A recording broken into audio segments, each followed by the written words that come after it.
Hello and welcome to WordBirds, a birds of a feather conversation amongst people who care about words. Today on the show, I have Scott Nyberg. Scott is content marketing manager at Salesforce.com. Today on the show, we're talking about turning concepts into must-read stories. We're talking about finding the screenplay style drama in enterprise content creation, and we're talking about keeping up with the need for new ideation by doing your actual research. I know, it's crazy.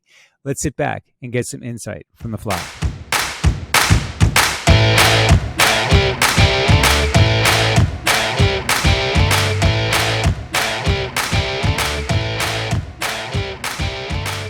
Hello, Scott, and welcome to the show.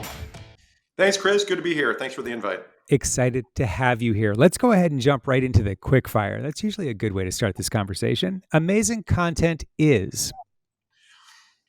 Amazing content, I would say it goes back to my three E's, which is engages, educates, and ideally entertains. Concise or descriptive? Both. I know that's kind of a cheap answer. But it's really the art form, right? Being able to describe whatever you're trying to talk about within the least amount of real estate possible. So both. Fantastic. The company with the best brand voice is...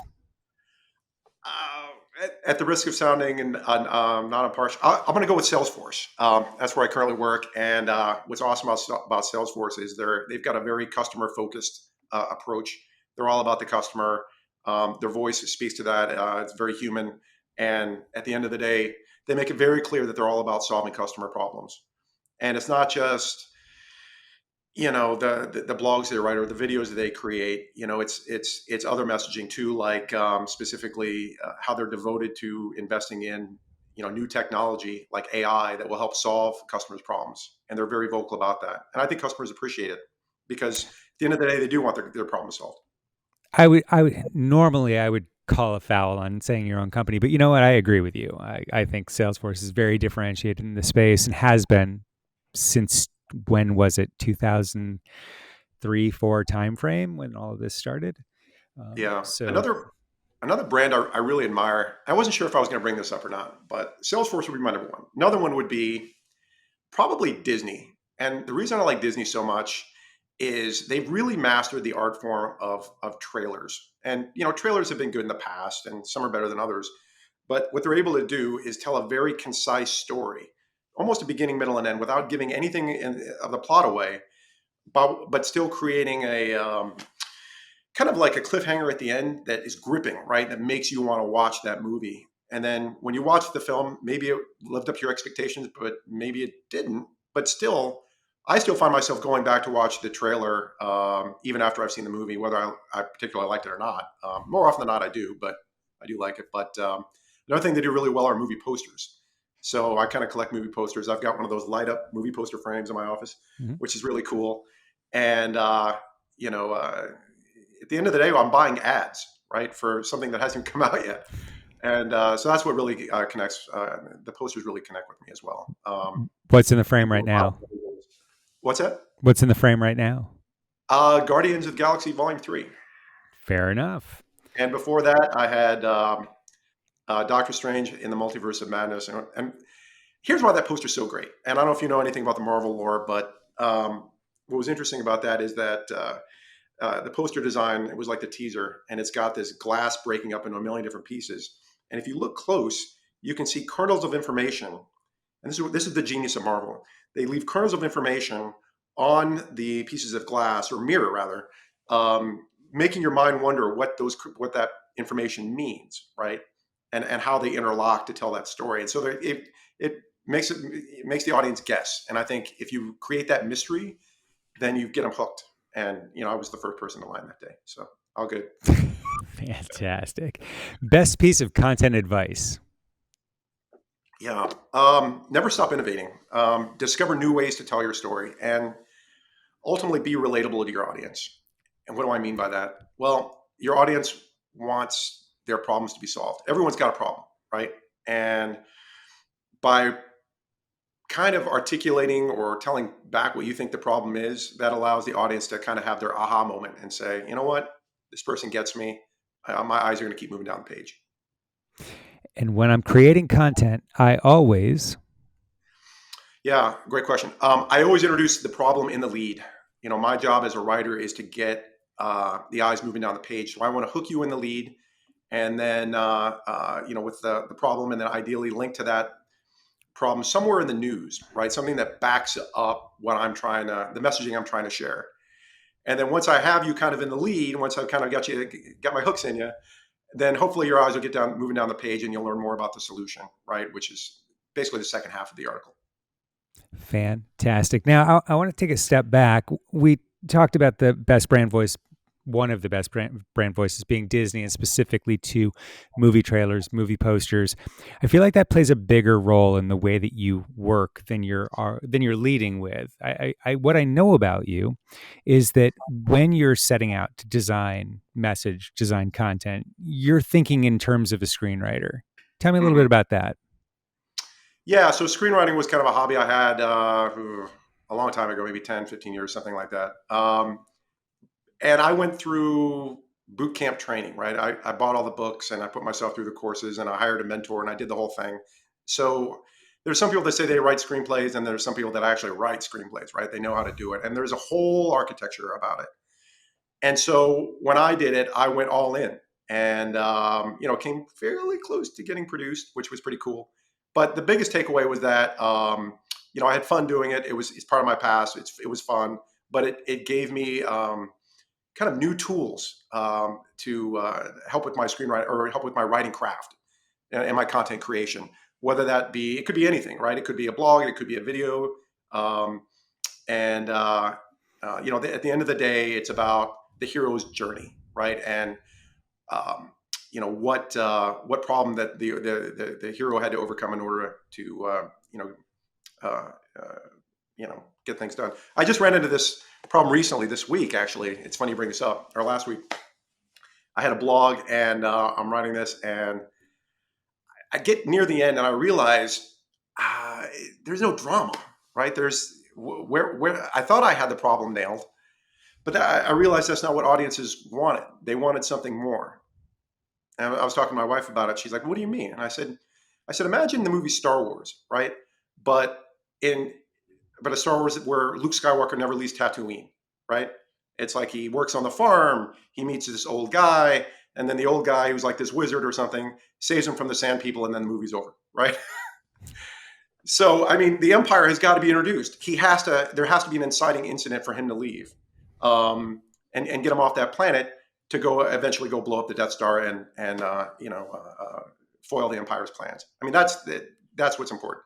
So I reached out to my subject matter expert, the person I was interviewing, and I said, "We're missing our Darth Vader. We're missing our Death Star. We've got to go back and look at this again." And I fired off a few more questions at him, and he's like, "Yeah, you're right. I think it might have been missing this." I said, "I'm so thankful for your time. I think the piece is going to be 10 times stronger." And I just finished the second draft, and it's completely different approach. So I was very excited to get that done. Unless the listeners miss the important part of this is complex technical concepts that you're writing about. So you're not Oh saying yeah, like I'm writing about trite, unimportant content and no, also I'm adding drama. You're communicating technical concepts and incorporating what you've learned about screenwriting, drama creation, and excitement, engagement into this material to make it, I would say, must read stories. yeah, yeah. No, what I write about are very, very complicated subjects, Chris. It's like AI and automation and things like that. In a previous life, at Qualcomm, I was writing about semiconductors, and then I was at another company called Ansys, and I was writing about mind melting stuff like computational fluid dynamics. So, being able to tell compelling stories in those domains while still trying to keep it entertaining is really the name of the game, and that's what I really enjoy doing. And I think that speaks to the fact that, I mean, again, to be clear for the people listening, you're not a technical documentation creator. No, You're a content creator that talks about complex technical solutions. And that's exactly. very different because you do need to create engagement. It's content that people have to want to read. They need to want to learn this in order to get through that content. So if you make it engaging, if you make it interesting, then you're going to get a better experience for the end reader. Right. Yeah. I mean, this is kind of how I explain to my family what I do, right? I take very complicated technical information, it could be anything, right? And then translate that so that anybody in the world can understand it, ranging from the CEO to an engineer to my grandmother, right? Being able to, to tell that story for a wide audience is really what gets me out of bed in the morning every day. And that is the point with a lot of this, is that we tend to be so tied up in our own products that we're communicating it in our language, and that's not always the language of the consumer. And Exactly. knowing who your consumer is of your content is critically important. It goes back to the very beginning of this conversation, when you identified that the problem's got to be in the lead, and you need to know who you're talking to. If you don't, your content could end up being worthless. Yeah, and I can't tell you how many uh, websites that I've gone to across even Fortune 500 companies where, in my personal opinion, um, more could have been done to tell a stronger story. What do I mean by that? Kind of touches on what you just said. The company's so passionate about who they are and what they do that they don't stop to think about the customer's problem and and address that in the copy that they're creating. It's me, me, me. In reality, it should be you, you, you, and how we help you solve that problem. And that's what I try to do with every single thing that I create. That's the common through line that connects all of my work. And historically, I think I've produced like over 2,000 pieces of content lifetime, maybe more. Wow. But that's it. I mean, I just do it over and over and over again. That's the secret sauce. And I mean, I think that all ties to this concept of thinking outside of the box, being really important when it comes to the type of content that you're producing. Yeah, for sure. How do you, I mean, there's a lot to know in the business in which you work and the businesses that you've worked in. How do you research to shape this content creation process? Yeah, that's another secret. I'll give you a look behind the scenes here. So before I join a company, I probably do things that most people wouldn't. Um, what I'll typically do is put myself through this intensive 2 week, I call it a kind of a boot camp. And my job there is to try to where discover new ideas, right, for content. And, you know, sure, I write blogs, sure, I create videos, but what else can I do? There's got to be other things that are out there in the universe that other people have done. So how do I figure this out, right? So here's what I do. I look at every single Fortune 500 company website out there, and I look at every link across every site. So you're talking about 500 sites on average. Maybe I'll look at maybe 10, 15 links per site. So you're looking at, ballpark, what, like 5,000 links, something like that. And then what I'll do is, if I find a piece of content that I think is really cool, then I'll just copy and paste the link into this like Excel spreadsheet, for example, right? And then I'll categorize it. Interesting idea for a blog, or cool way to, you know, uh, do an infographic, or I really like the story that this person tells in this video. Um, like there's this one company that created this animated video that really speaks to me, and they took a person's like voiceover, and then they mapped animation on top of that, going through the person's like day to day business, and then and then the animation goes away, and then you see the person in real life saying, "Hi, my name is Bob, and I'm an engineer for so and so." Right? For me, that was exciting. I've never seen that approach before in a video that blends live action and animation in an eye catching, completely captivating way. So I was like, I got to get that link. That link's going in my spreadsheet. So at the end of the day, when the 2 weeks is over, and this is a grueling process, by the way. I mean, a normal human being cannot do this during their regular workday. It's impossible, right? Because of all the things that go on between Right. your workday and your personal life, whatever, right? Especially if you have kids. So I get all my homework done before I show up on day one, and then on day one, I've got 100 to 150 ideas ready to rock and roll. When I step through the door on day one. So when my boss comes to me and 30 days later and says, "Hey, Scott, I'd love to hear some of the ideas you have," I'm ready to go, and I've got a deck that I can produce in a half a day. And they're like, how did you That's come up with all this stuff? that's I so don't tell them what's actionable going on. though. Like that's something that everybody could do, but so few people probably do. Just having that backlog of, oh, we Yeah. need a new thing. I have 300 new things, Yeah. all of which provide um, immediate value to the organization. Hmm. And I'm not talking about a straight, copy paste steal type thing. No way, right? It's taking the general kernel of the idea and then making it kind of like my own, and molding it and shaping it so that it fits the tone and the narrative of the company that I'm working at. But there's a cartoon out there somewhere that turns into a video of you, right? My life's not that interesting. Fair enough. This is the point in the show where I like to switch to the PSOTD. That's the provocative statement of the day. It's a position that you hold that you think maybe everybody doesn't agree with, but that you feel strongly about. Gives you an opportunity to be heard on a thing that you might think is slightly more controversial. Scott, what is your provocative statement of the day? 3 words: don't be boring. And Okay, I'll expand that. Don't be I afraid would to push like that. yeah. Don't be afraid to push the envelope. Don't be afraid to try new things. Don't be afraid to be controversial and do things that other people wouldn't, especially from a content creation perspective. If your company has always created blogs, maybe it doesn't need to be a blog, a piece of content that you're creating. Maybe it's a video. Maybe it's a video series.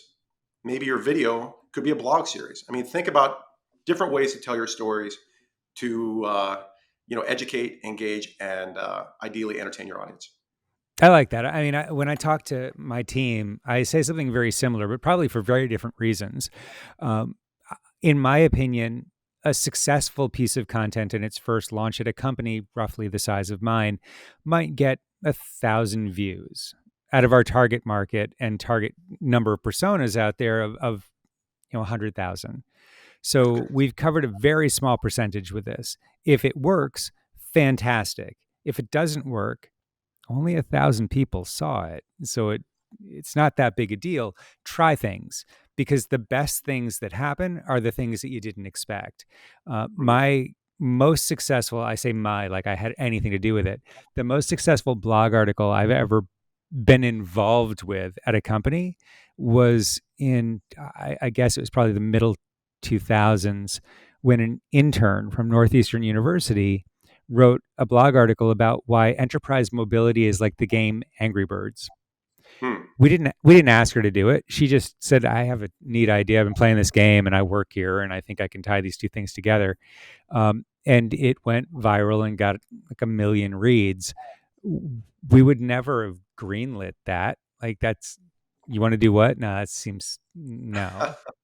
But she did it, and we pushed it out there, and it became wildly successful. And that was a huge lesson, because it's not Hmm. something that we would do. It's not conventional to us, and it was more of a controversial topic, and it had a huge success. So from there on in, my approach has been: if you think you want to do it, do it. I don't need to be involved in it. If it concerns me, it makes me uncomfortable, that might be good, and I'm going to go over here, and Right. you do it. And when it's done, tell me how it went. And Mhm. many of those things are the best things that we do.